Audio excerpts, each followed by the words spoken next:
Good morning. बहुत सारे students की जो है ना रेशियो में बहुत प्रॉब्लम होती है। इसमें भी देखा जाए तो डेबिट क्रेडिट की ज़रूरत नहीं है, बट फिर भी वही बात है कि डेबिट क्या होता है क्या नहीं होता है ये पता होना चाहिए।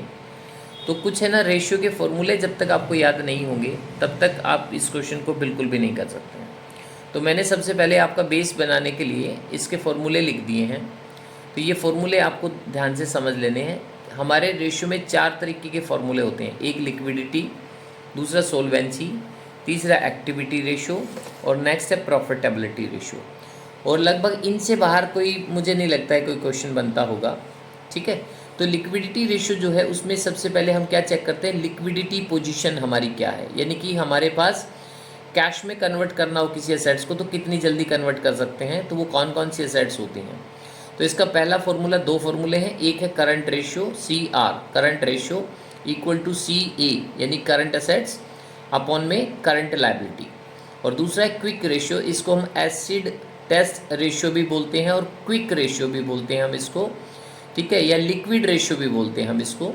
तो ये किसके इक्वल होता है, क्विक एसेट्स अपॉन में CL यानी करंट लायबिलिटी। क्विक एसेट का मतलब है जो आपने यहाँ करंट एसेट्स निकाली है ना, इसमें से अगर आप माइनस कर दोगे स्टॉक और माइनस कर दोगे प्रीपेड एक्सपेंस, ये दो चीज़ अगर CA में से माइनस कर दोगे तो क्विक एसेट आ जाएगा। ठीक है, अब इसके बाद हमारे पास नेक्स्ट क्या है, दूसरा सोल्वेंसी रेशियो है। Debt equity ratio equal to debt upon में इक्विटी। डेट का मतलब होता है लॉन्ग टर्म। अगर क्वेश्चन में आपको टोटल डेट दे दे तो मैंने लिखा भी है पीछे यहाँ पर, ये फॉर्मूले सारे आपको मिल भी जाएंगे, स्क्रीनशॉट ले लेना। टोटल डेट का मतलब होता है लॉन्ग टर्म डेट, मतलब आपने डेट का मतलब होता है हमने लोगों से कितना पैसा, एक्सटर्नल बाहर के लोगों से कितना पैसा उधार ले रखा है। तो दो तरह के लोग होते हैं, एक जो लंबे समय के लिए हमें पैसा उधार देते हैं, एक शॉर्ट टाइम के लिए हमें उधार देते हैं, एक लॉन्ग टर्म। तो लॉन्ग टर्म और शॉर्ट टर्म यानी करंट लायबिलिटी दोनों को मिला के बनता है टोटल डेट। तो क्वेश्चन में सिर्फ डेट पूछे तो इसका मतलब होता है लॉन्ग टर्म, और टोटल डेट पूछे तो इसका मतलब होता है long term plus short term यानी करंट लायबिलिटी। तो अब इसके बाद सोल्वेंसी पावर जो है, चूंकि CL वाला फॉर्मूला तो यहाँ चेक कर लिया, शॉर्ट टर्म वाला तो हमने लिक्विडिटी में। सोल्वेंसी के अंदर क्या करना है, सोल्वेंसी पावर में हम लॉन्ग टर्म चीज़ें चेक करेंगे। तो डेट इक्विटी रेशियो में डेट ऊपर आ जाएगा, इक्विटी नीचे है। इक्विटी का मतलब होता है शेयर होल्डर फंड, इसको हम नेट वर्थ भी बोलते हैं। दूसरा है फॉर्मूला प्रोप्राइटरी रेशियो। प्रोप्राइटर का मतलब होता है ऑनर, ऑनर का मतलब होता है इक्विटी। तो इसलिए प्रोप्राइटरी रेशियो जब आप निकालोगे तो इक्विटी को ऊपर रखना है, शेयर होल्डर फंड को, और नीचे टोटल असेट रख देना। तीसरा फॉर्मूला हो सकता है आपका टोटल असेट टू डेट। अब आपने जैसे इक्विटी को टोटल असेट से कंपेयर किया था, इसी तरीके से टोटल असेट को डेट से कंपेयर करना है। तो टोटल असेट्स को ऊपर रखो, डेट यानी कि लॉन्ग टर्म जो है लायबिलिटी उसको नीचे रखो। 3 फॉर्मूले इसके करने हैं, तो 2 और 3।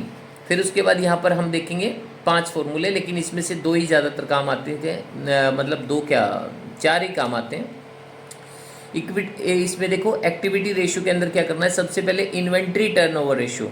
इन्वेंट्री टर्नओवर रेशियो जनरली क्या, स्टॉक निकालने के काम आता है। जो बिजनेस, जिस चीज़ का आप बिजनेस चलाते हैं उस पर्टिकुलर गुड्स को हम स्टॉक कहते हैं। जैसे मान लीजिए मैं ज्वेलरी का बिजनेस करता हूँ, तो फर्नीचर को तो फर्नीचर बोलूँगा, कैश को कैश ही बोलूँगा, मतलब बाकी से भी प्रॉपर्टी का नाम लूँगा। लेकिन मैं जो ज्वेलरी का बिजनेस मेरा है तो ज्वेलरी को मैं ना गुड्स बोलूँगा, वहाँ पर स्टॉक बोलूँगा उसको। ठीक है, तो इन्वेंट्री टर्नओवर रेशियो जो है हमारा, वो जो है स्टॉक निकालने के काम आता है। तो इन्वेंट्री टर्नओवर रेशियो का मतलब पूरे साल में कितनी बार आपका स्टॉक रोटेट करता है। तो इसका फॉर्मूला होता है COGS, जिसको हम बोलते हैं कॉस्ट ऑफ गुड्स सोल्ड। पूरे साल में आपने कितना माल बेचा, उसकी कॉस्ट क्या थी, divide by average stock. Average stock given ना हो तो एक स्टॉक निकाल लो, वो भी आपका एवरेज ही माना जाएगा। दूसरा होता है ट्रेड रिसीवेबल टर्नओवर रेशियो। इसका मतलब है कि टोटल जो आपने उधार माल लोगों को बेचा है उसका जो है टर्नओवर कितनी बार रोटेट हुआ, आपका कितनी बार आपने उधार बेचा। तो इसके लिए फॉर्मूला होता है क्रेडिट सेल्स, यानी कि उधार में कितना बेचा डिवाइड बाई एवरेज कितना आप उधार देते हैं, वो डिवाइड कर देंगे तो नंबर ऑफ टाइम्स निकल के आ जाएगा कि कितनी बार आप उधार टोटल देते हैं। इसके बाद है ट्रेड पेबल। तो ट्रेड पेबल रेशियो का मतलब कि हमने कितनी बार उधार खरीदा, जिस तरीके से ऊपर बेचा था यहाँ खरीदने की बात होती है। तो credit purchase divided by average trade payable, तो ये आपने ध्यान रखना है। एवरेज ट्रेड पेबल का मतलब कि एवरेज आप कितना उधार खरीदते हैं और पूरे साल में कितना खरीदा, दोनों को डिवाइड कर देंगे तो कितनी बार उधार खरीदा ये पता चल जाएगा। फिर वर्किंग कैपिटल है। वर्किंग कैपिटल का मतलब होता है करंट असेट्स में से करंट लायबिलिटी माइनस कर दे तो वर्किंग कैपिटल आती है, CA माइनस CL। तो ये वर्किंग कैपिटल टर्नओवर से बात करेंगे तो टर्नओवर का मतलब नेट सेल होता है, उसको ऊपर रखो। वर्किंग कैपिटल क्वेश्चन में दी होगी तो ठीक है, नहीं तो सी ए में से सी एल ये दोनों दिया होगा या निकाल लेंगे आप, तो उसको डिफरेंस को यहाँ ले लेना। इसके बाद नेक्स्ट है फिक्स्ड एसेट्स टर्नओवर रेशियो। इसमें क्या करना आपने, टर्नओवर ऊपर यानी कि नेट सेल को ऊपर रखो और फिक्स्ड एसेट्स जो आपने निकाली होगी क्वेश्चन में वो यहाँ पे ले लेंगे। अब इसके बाद आ गया प्रॉफिटेबिलिटी रेशियो। प्रॉफिटेबिलिटी रेशियो की अगर मैं बात करूँ तो इसमें सबसे इंपॉर्टेंट बनता है gross profit ratio. Gross profit को हम दो तरीके से कंसीडर कर सकते हैं, एक होता है ग्रॉस प्रॉफिट सेल के बेस पे, एक होता है COGS के बेस पे। तो वो मैं जब आपको क्वेश्चन कराऊंगा तो थोड़ा समझा भी दूंगा। तो ग्रॉस प्रॉफिट रेशियो में क्या करना आपने, ग्रॉस प्रॉफिट को ऊपर रखना अमाउंट जो गिवन होगी आपकी, और डिवाइड करना है सेल से, इनटू में 100 कर देंगे तो ग्रॉस प्रॉफिट यानी कि उसकी परसेंटेज निकल के आ जाएगी आपके पास। ऑपरेटिंग रेशियो में क्या करना है, COGS cost of goods sold question में अगर दी हुई है तो ठीक है, नहीं तो निकालने का एक फॉर्मूला है वो मैं अभी कराऊंगा जब आपको क्वेश्चन, तब देख लेना। COGS के अंदर आप ऑपरेटिंग बिजनेस के जितने भी खर्चे हैं वो प्लस कर दो और बिजनेस की जो भी इनकम है माइनस कर दो, डिवाइड कर दो सेल से, इनटू कर दो 100, तो ऑपरेटिंग रेशियो आ जाएगा। इसके बाद ऑपरेटिंग प्रॉफिट रेशियो की बात करें तो ऑपरेटिंग प्रॉफिट क्वेश्चन में जो आप दिया होगा डिवाइड बाई नेट सेल कर देंगे इनटू 100। तो ये बहुत बहुत बहुत कम काम आता है, बहुत रेयर केस में आपसे ये पूछा जाता है, जनरली इसको नहीं पूछते हैं।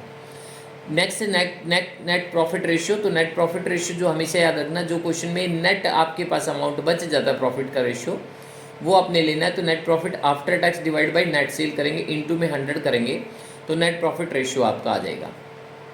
इसके बाद है नेक्स्ट फॉर्मूला है ROI, रिटर्न ऑन इन्वेस्टमेंट। तो इसका फॉर्मूला होता है EBIT, earning before interest and tax. जैसे यहाँ आफ्टर टैक्स लिया ना, ये बिफोर टैक्स लेना है, तो अर्निंग यानी कि profit before interest and tax upon में कैपिटल एम्प्लॉयड इनटू में 100 करना है। अब कुछ टर्म्स एंड कंडीशन आपको ध्यान रखनी है। कभी कभी क्या होता है कि डेटर आपको पता नहीं होता, लेकिन डेटर का कलेक्शन पीरियड दिया होता है। मान लीजिए जैसे सपोज करो, मैं ऐसे एग्जांपल लूँ कि आप सपोज करो कि महीने में एक बार उधार देते हो आप, आपका जो है ना 1 महीने का उधार टाइम पीरियड है, तो साल में कितनी बार उधार देंगे, तो नेचुरल सी बात है 12 मंथ होते हैं, तो 1 महीने से डिवाइड करोगे तो 12 बार आप 12 टाइम्स आप उधार दोगे। तो एवरेज कलेक्शन पीरियड कभी क्वेश्चन में दे दे तो आप क्या है, इससे डेटर टर्नओवर रेशियो निकाल सकते हो। कैसे निकाल सकते हो, क्योंकि फॉर्मूला क्या होगा, अगर डेज में दिया हुआ है तो डेज अपॉन में डेटर टर्नओवर रेशियो निकालो, तो डेटर टर्नओवर रेशियो इधर आ जाएगा, और मान लीजिए डेज दिया तो इधर आ जाएगा, तो आपके नंबर ऑफ टाइम्स आ जाएगा कि उधार कितनी बार आप देते हैं। ठीक है, मंथ्स में पूछे तो 12, डेज में पूछे तो 365, और वीक में पूछे तो 52 ऊपर लिख दो। तो ये आपका क्या आ जाएगा, ये 12 मंथ्स है, ये वीक्स है, और ये मैंने डेज लिखा हुआ है। तो डेटर टर्नओवर रेशियो कई बार क्वेश्चन में गायब होता है, तो उसको इधर लाओगे तो क्रॉस मल्टीप्लाई करके वो आ जाएगा। नेटवर्थ का मतलब होता है शेयर होल्डर फंड, जिसको हम इक्विटी भी बोलते हैं। Share capital plus reserve and surplus दोनों को ऐड कर दो, और टोटल डेट मैंने अभी बताया ही था आपको, ये पेज चेंज किया था जब, तो लॉन्ग टर्म डेट प्लस में CL दोनों को मिला दे तो टोटल डेट बनता है। तो ये तो बात होगी हमारी फॉर्मूले की। अब इसके बाद जो है हम एक क्वेश्चन जो है इसको पहले आप कर लो, उसके बाद जो है हम क्वेश्चन करेंगे। तो हम यहाँ पर एक क्वेश्चन जो है लेते हैं, एक क्वेश्चन स्टार्ट करते हैं। तो रेशियो ये आपको देखने पड़ेंगे, थोड़ा सा रेशियो अगर याद नहीं होंगे, और इसमें से मोस्ट इम्पोर्टेंट जो मैं बता देता हूँ, वैसे तो खैर मुझे लगता है डेट इक्विटी रेशियो जो है ये इंपॉर्टेंट होता है। करंट रेशियो जो है इंपॉर्टेंट होता है, कभी कभी ये भी हो सकता है, ये दोनों हो सकते हैं। Inventory turnover ratio, debtor turnover ratio और creditor turnover ratio. Working capital generally नहीं पूछा जाता है, फिक्स्ड एसेट टर्नओवर रेशियो भी बड़ा कम पूछा जाता है। ठीक है, इसके बाद total asset to debt ratio हो सकता है, इसको निकालने डेट इक्विटी निकाल लिया तो इसकी हेल्प के लिए एसेट निकालने के लिए हो सकता है। और gross profit ratio most important होता है। ये ऑपरेटिंग रेशियो, ऑपरेटिंग नेट, ये कोई काम नहीं आते, मतलब बहुत रेयर केस में पूछे जाते हैं। नेट प्रॉफिट रेशियो काम आता है। तो ये जो मैंने टिक किए हैं ना, ये मोस्ट इंपॉर्टेंट है। तो अगर आप सारे भी ना कर सको तो ये एटलीस्ट कर लेना आप लोग, ठीक है। तो ये अब मैं एक क्वेश्चन बना रहा हूँ यहाँ पर। कभी भी जब भी क्वेश्चन रेशियो का आता है तो आप एक बैलेंस शीट अपने सामने रख लें ऐसे, और इसकी राइट साइड में आपने रखना है असेट्स जो डेबिट साइड होती है, और लेफ्ट साइड में होती है लायबिलिटी जिसको हम क्रेडिट साइड बोलते हैं। ये पर्टिकुलर का यानी कि असेट का कॉलम हो गया आपका, ये असेट का कॉलम हो गया, और ये लायबिलिटी का कॉलम हो गया जो मैंने ऊपर लिख दिया था। और यहाँ पर आप ले लेंगे ऐसे, ये आपका NC, ये अमाउंट की कॉलम हो गया आपका, ये अमाउंट का कॉलम हो गया। रेशियो के केस में आप ऐसी बैलेंस शीट बना सकते हो, बट फाइनेंशियल स्टेटमेंट का जो क्वेश्चन होता है बैलेंस शीट वाला क्वेश्चन, वो आपने नहीं लेना है। इस तरीके से, वो दूसरे तरीके से हम लेंगे, ठीक है। तो अब यहाँ देखिए हमारे पास क्या करना है, NCA नॉन करंट असेट्स, सबसे पहले असेट्स को 3 हिस्सों में बांटा है हमने। NCA को हम फिक्स्ड असेट्स भी कहते हैं। दूसरा NCI जो ज़्यादातर क्वेश्चनों में नहीं होती है, नॉन करंट इन्वेस्टमेंट यानी कि लॉन्ग टर्म इन्वेस्टमेंट। और तीसरा होता है CA करंट असेट, जिसके 3 पार्ट मोस्ट इंपॉर्टेंट होते हैं, स्टॉक, प्लस में डेटर्स जिसको हमने उधार में माल बेचा है, और प्लस में कैश यानी कि बैंक बैलेंस। और इन सबको लिखने के बाद लास्ट में आपने क्या करना है, 1 2 3 तीनों का टोटल करके यहाँ लिख देना, और जितना इसका टोटल होगा उतना ही इधर का टोटल होगा। अब यहाँ भी 3 चीज़ें हमारे पास, share holder fund. Share holder fund का मतलब ओनर की कैपिटल, मतलब ये प्रोप्राइटर का भी हो सकता है, फर्म का भी हो सकता है, और आपका कंपनी का भी हो सकता है। तो शेयर होल्डर फंड लिखते हैं तो इसका मतलब क्या हुआ कि कंपनी का, लेकिन हम इक्विटी भी बोल देते हैं इसको। दूसरा है NCL जिसको हम डैट भी बोलते हैं, सिर्फ डैट, DEBT। और तीसरा होता है CL करंट लायबिलिटी। अब आपने क्या करना है, इन तीनों का टोटल और इन तीनों का टोटल सिमिलर आना चाहिए। तो जब भी कोई क्वेश्चन में कोई भी रेशियो, क्योंकि हमें नहीं पता कि क्या पूछा जा सकता है क्वेश्चन में, तो आपको ध्यान क्या रखना है कि मुझे एक बैलेंस शीट तैयार करनी है। जिस बैलेंस शीट को आप तैयार करोगे तो ऐसे एक फॉर्मेट बना लेना आप। जैसे ही आप वो फॉर्मेट बनाओगे उसके बाद एक एक करके आपको है ना सोचना है कि इसका कनेक्शन किसके साथ है। तो सबसे इंपॉर्टेंट होता है हमारे पास स्टॉक, क्योंकि बिजनेस तो उसी से चलता है। तो स्टॉक जो होता है क्वेश्चन में, वो कैसे कैलकुलेट करते हैं, तो उसके लिए आपको फॉर्मूला चाहिए है इन्वेंट्री टर्नओवर रेशियो। तो इन्वेंट्री टर्नओवर रेशियो जब आप निकालते हो तो उसका फॉर्मूला होता है COGS, cost of goods sold upon में एवरेज स्टॉक। तो क्वेश्चन में हमारे साथ समस्या क्या आती है कि इन्वेंट्री टर्नओवर रेशियो तो दे देगा, ठीक है, लेकिन COGS भी नहीं देगा और स्टॉक भी नहीं देगा। अरे तो भाई जब तक 2 चीज़ें नहीं होंगी तीसरी कैसे निकालेंगे हम। तो इसीलिए ये जो COGS होता है ना, इसको निकालने के लिए हमारे पास क्या करते हैं हम, तो हम साइड में यहाँ पे लिख रहे हैं ऐसे ही। COGS कैसे निकाल सकते हो, COGS इक्वल टू होता है सेल्स माइनस ग्रॉस प्रॉफिट। तो इसका मतलब हुआ कि अगर मेरे को सेल और ग्रॉस प्रॉफिट पता हो तो मैं COGS निकाल सकता हूँ, और जैसे इसको निकालूंगा तो मेरा काम बन जाएगा। अब मान लीजिए हम क्वेश्चन ले लेते हैं अपनी तरफ से ऐसे ही, क्योंकि हमें तो ये पूरी करनी है। तो COGS और सेल्स, तो मैं क्वेश्चन में मान लीजिए पीछे यहाँ पे ऐसे रफ क्वेश्चन बना लेता हूँ ताकि आपको समझ आ जाए। यहाँ क्वेश्चन क्रिएट कर देते हैं। मान लीजिए क्वेश्चन में दिया हुआ है gross profit equal to 20% on sales, और उसकी वैल्यू दी है 1 लाख रुपए, यानी कि आपका ग्रॉस प्रॉफिट जो वो 1 लाख रुपए है। आपको ये पता चल गया, बट सेल नहीं पता, ना COGS पता। तो अब आप क्या करोगे, सबसे पहले तो आपको है ना ये निकालना है। तो ये क्वेश्चन में कैसे निकालोगे, यहाँ जाते हैं हम, तो यहाँ ले लेते हैं। देखो आपको पता है कि ग्रॉस प्रॉफिट का फॉर्मूला क्या होता है, ग्रॉस प्रॉफिट रेशियो का, यहाँ लिख देता हूँ मैं। उसका फॉर्मूला होता है GP अपॉन में सेल्स इनटू में 100। तो क्वेश्चन में ग्रॉस प्रॉफिट आपको पता ही है, तो कितना पता है, देखो यहाँ थोड़ा सा नीचे ले लेता हूँ इसी को। यहाँ ग्रॉस प्रॉफिट रेशियो क्वेश्चन में दिया हुआ था 20% इक्वल टू ग्रॉस प्रॉफिट दिया हुआ था क्वेश्चन में 1 लाख, और अपॉन में करेंगे सेल, वो आपको नहीं पता है, इनटू में करेंगे 100। तो सेल को इधर ले आओ, इक्वल टू 1 लाख अपॉन में 20% इनटू में 100, और इसको जब कट करोगे तो ये वैल्यू आ गई 5 लाख। इसका मतलब आपको एक चीज़ पता चल गई, सेल्स। अब चूंकि देखो मैंने क्या लिखा था, COGS निकालने के लिए सेल्स पता हो और ग्रॉस प्रॉफिट तो दिया था क्वेश्चन में 1 लाख। तो अब आपके पास क्या होगा, यहाँ पर आप COGS निकाल सकते हो। तो COGS इक्वल टू कितना हुआ, सेल है 5 लाख और माइनस करेंगे ग्रॉस प्रॉफिट 1 लाख, तो आ जाएगा आपके पास 4 लाख COGS। अब क्वेश्चन में मान लीजिए दूसरी चीज़ दी है क्वेश्चन में, इन्वेंट्री टर्नओवर रेशियो। तो ये मान लीजिए क्वेश्चन में दिया है 5 टाइम्स, 5 गुना दिया है मान लो। तो 5 गुना दिया है, तो अब इसमें यहाँ पे यहाँ जो ये वर्किंग नोट से अपना COGS तो निकल गया। अगर ये 5 टाइम्स दिया तो इसको 5 लिखो, COGS अभी आपने निकाला 4 लाख, और नीचे आपको एवरेज स्टॉक निकालना है। एवरेज स्टॉक को इधर ले जाओ, ये 4 लाख हो गया, 5 को इधर इसके नीचे ले आओ, ये आ गया 80,000। तो इसका मतलब हुआ कि क्वेश्चन में ये जो स्टॉक है, अगर ये क्वेश्चन में कभी गायब हो तो आपने किसका फॉर्मूले, इस फॉर्मूले की हेल्प से निकाल लेना है। तो आपको 1 नंबर आ गया है अब यहाँ पे निकालना कि स्टॉक कैसे निकाले हम। अब इसके बाद दूसरी चीज़ जो है हमारे पास क्या होता है, डेटर। ठीक है, कुछ ना कुछ तो हिंट दिया ही रहेगा हमेशा, कुछ ना कुछ तो। ठीक है, तो डेटर जो है वो कैसे निकालना है, तो डेटर के लिए आप क्या कर सकते हो, या तो क्वेश्चन में दिया रहेगा आपको डेटर टर्नओवर रेशियो, यानी कि पूरे साल में कितनी बार आप डेटर्स को उधार देते हैं, यानी कि रोटेट करते हैं। पुरानी उधार आएगी, नई उधार चली जाएगी, फिर पुरानी उधार आएगी, नई उधार चली जाएगी। या तो क्वेश्चन में डेटर टर्नओवर रेशियो दिया रहेगा, मैंने फॉर्मूले में वो सब कुछ लिखा है, या फिर एवरेज कलेक्शन पीरियड रहेगा कि कितने दिन के बाद आप उधार देते हो। तो मान लीजिए मैं यहाँ पर ले लेता हूँ आपका एवरेज कलेक्शन पीरियड, ये मान लीजिए 73 डेज दिया हुआ, डेज में दिया, महीने में दिया होगा तो महीने से ले लेंगे, तो 73 डेज दिया। तो अब आप कैसे कैलकुलेट करेंगे, आइए जरा अब हम यहाँ ले लेते हैं। तो आपने क्या करना है, यहाँ पे लिखना है average collection period equal to, formula होगा क्रेडिट सेल्स अपॉन में डेटर टर्नओवर रेशियो। तो इसका मतलब आप समझने की कोशिश करें कि हमारे पास जो है डेटर जो है वो निकालने हैं अब आपको। तो एवरेज कलेक्शन पीरियड से आपको सबसे पहले क्या निकालना है, एवरेज कलेक्शन पीरियड 73 डेज है ना, तो आपको कैसे करना है, एवरेज कलेक्शन पीरियड के लिए सॉरी डेज लिखना है यहाँ पर, क्रेडिट सेल नहीं, ये तो डेटर टर्नओवर रेशियो का फॉर्मूला लिख दिया मैंने। एवरेज कलेक्शन पीरियड के लिए आप यहाँ लिखेंगे नंबर ऑफ डेज में निकालना, तो 365 दिन।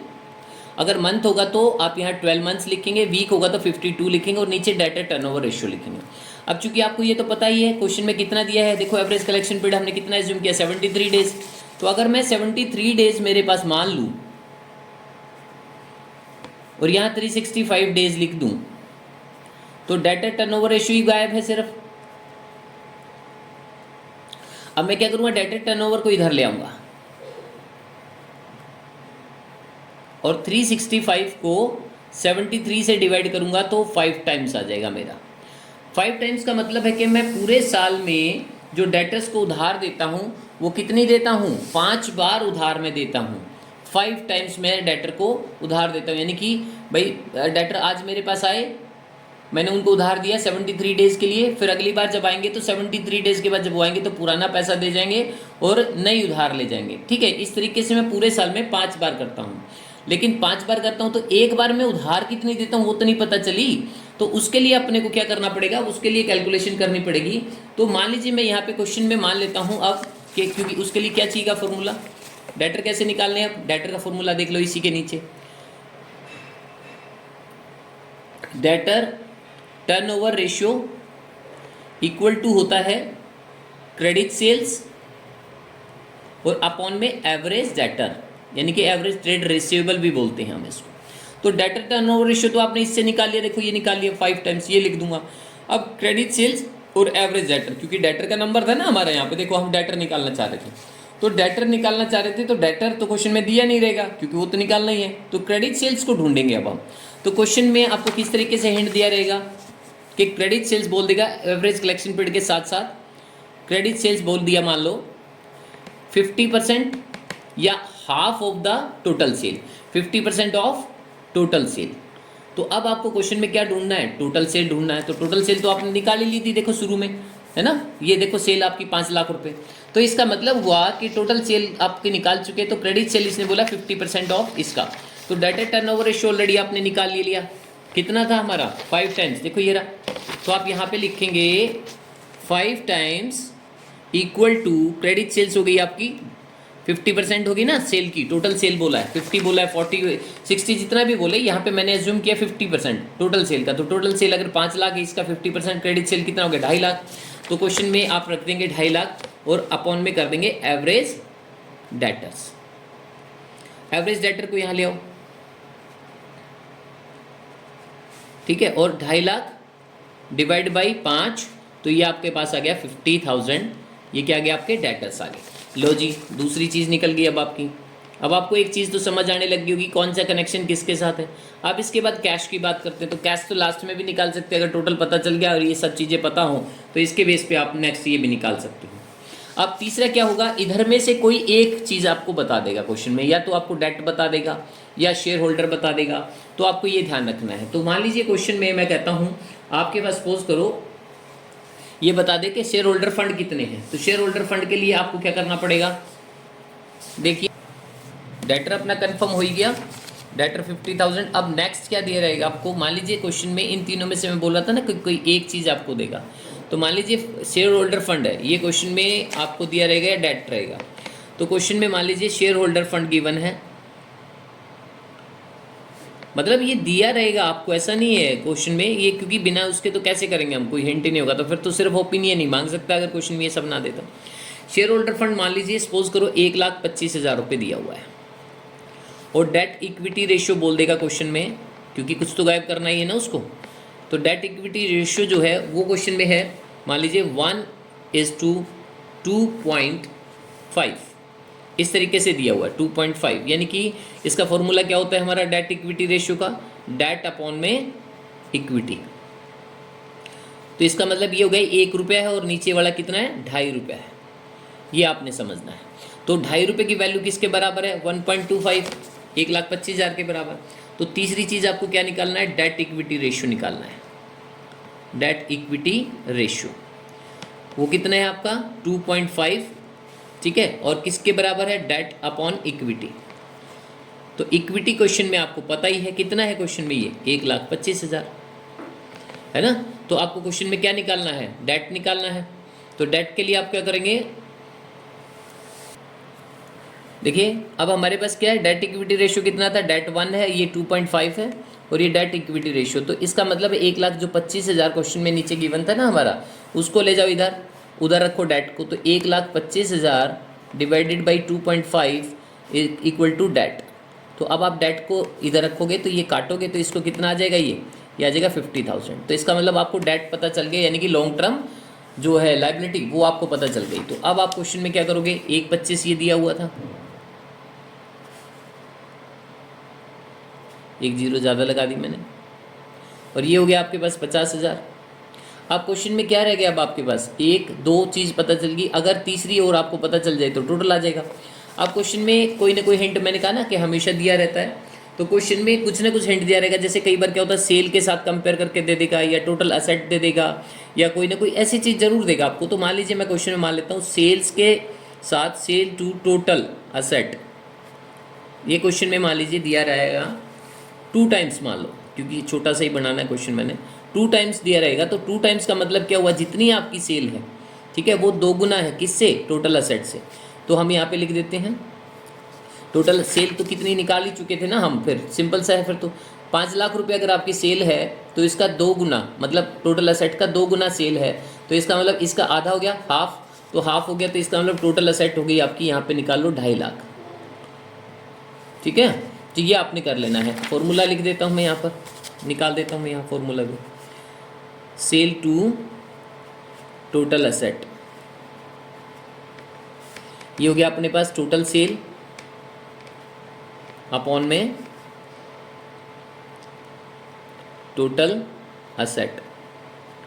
तो 2 टाइम है तो ये आपका 5 लाख टोटल असेट, और वो 2 टाइम है तो इसका मतलब टोटल असेट को इधर ले आओ,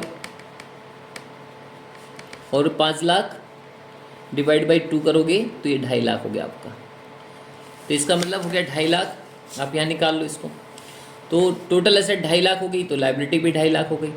जैसे ही क्वेश्चन में 2.5 लाख आएगा दोनों साइड, तो नेचुरल सी बात है 1,75 आपका ये हो गया, तो CL कितना बचा 75, क्योंकि इसमें से ये निकाल लो, है ना। तो यहाँ लिख भी देता हूँ मैं 5वें में, टोटल लाइबिलिटी, टोटल लाइबिलिटी किसके बराबर होता है, इक्विटी शेयर कैपिटल प्लस में NCL और प्लस CL। ये आपको पता ही 175 है, 1,75,000। ये कितना था हमारा, सॉरी 1,25, ये हमारा 1,25 है, ये हमारा 50 है, और ये क्वेश्चन में CL गायब है, और ये टोटल जो है 2.5 लाख है। तो इसका मतलब हुआ 1,75 उधर ले आओ तो 75 क्या आ गया, CL आ गया। तो आपको ऐसे लिखना भी है। तो आप 75, अब आपके पास क्या बच गया, सिर्फ क्वेश्चन में बच गया फिक्स्ड एसेट्स, और अब आपके पास बच गया कैश, 2 ही चीज़ें बच गई अब आपके पास। तो क्वेश्चन में टोटल एसेट आपके पास आएगी। अब क्वेश्चन में आपको एक चीज़ और मिलेगी, CR करंट रेशियो। तो करंट रेशियो मान लीजिए क्वेश्चन में दिया है आपका 2:1, 2:1 का मतलब CA आपका डबल होगा CL से। तो CL आपके पास आई चुकी है, ये 75, इसका डबल क्या हो जाएगा CA, यानी कि कितना 1.5 लाख रुपये। वो आप यहाँ रख दो। अगर आपको ये पता चल गया ये 1.5 लाख है तो 2.5 लाख टोटल असेट है, इसका मतलब इसमें से 1.5 हटा दोगे तो 1 लाख हो गया। एनसीआई मैंने कहा क्वेश्चन में कोई हिंट दे दे तो ठीक है, नहीं दे दे तो ख़त्म कर देना, वो सिंपल सा दिया रहेगा। मान लो 30 होता तो ये 70 हो जाता। अब 1.5 लाख में से स्टॉक और डेटर, इस टोटल सीए में से दोनों लेस कर दोगे तो बाकी बचा हुआ कैश आपका पास 20,000 आ गया। तो कुल मिला के आपको इस बैलेंस शीट को बना के जो जो क्वेश्चन में देता रहे, रेशो अगर आपने याद कर लिए हैं तो इसको पुट करते चलो और फॉर्मूले की हेल्प से बनाते चलो, क्वेश्चन बिल्कुल आराम से हो जाएगा आपका, कोई घबराने की ज़रूरत नहीं है। थैंक यू सो मच बेटा, थैंक यू।